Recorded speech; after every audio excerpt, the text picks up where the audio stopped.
sebenarnya jangan dibuka pintu itu, Dok.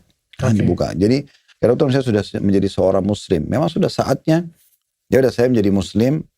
Saya begitu, Dok. Kadang-kadang maaf, orang kalau mau masuk Islam di kantor kami atau di masjid, saya selalu tanya, kenapa masuk Islam?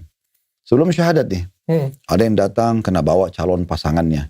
Sudah janjian mau nikah, tapi calon pasangannya tidak mau kalau dia bukan muslim. Maka dia syahadat dulu, karena pernikahan tersebut.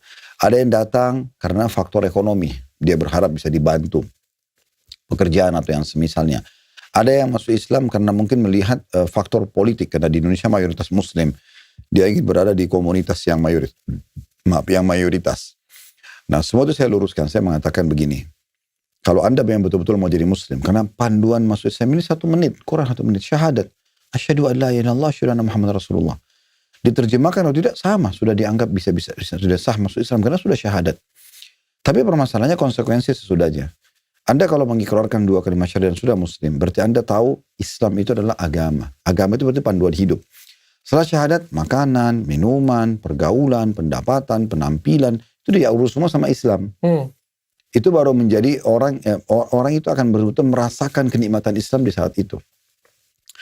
Banyak sahabat-sahabat Nabi, banyak orang-orang saleh sebelum kita, banyak di masa kita pun sekarang, orang yang masuk Islam itu terbagi 2.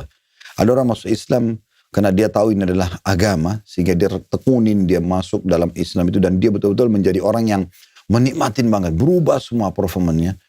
Akhirnya dia betul-betul merasa, oh ternyata Islam itu seindah ini ya. Dengan orang yang masih memilah-milah, itu pasti akan beda. Jadi ini pun nanti akan mudah goyah, masih ada celah di mana syaitan bisa masuk untuk mengganggu. Nah, seperti yang dokter bahasakan kemarin, akhirnya kalau misal contoh, tadi dokter bilang kan saya masih minum misalnya contoh. Nah, bisa saja orang yang menilai dokter, ini Islamnya mungkin pura-pura, karena melihat masih ada poin itu kan. Terbukti kok kenapa dia masih buka itu. Tahu semua orang Islam tahu itu tidak boleh. Nah, tapi kalau dia dokter pilih yang satu, yang pertama tadi, sudah saya masuk Islam, saya sekalian berubah. Tidak ada celah untuk itu. Orang mau cari celah di mananya.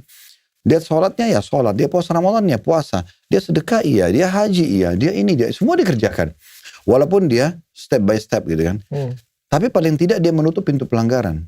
Kenapa itu pelanggaran, Dok? Muslim atau non-muslim itu pasti orang nilai dia baik. Secara umum, orang minum minuman keras itu memang, atau beralkohol, pasti orang nilainya sudah tidak baik. Contoh misalnya, ada 2 orang jalan, Dok. Dua-duanya sehat akalnya, dua-duanya penampilannya bagus. Yang satu jalan, misal, dengan membawa 1 cup kopi. Ya.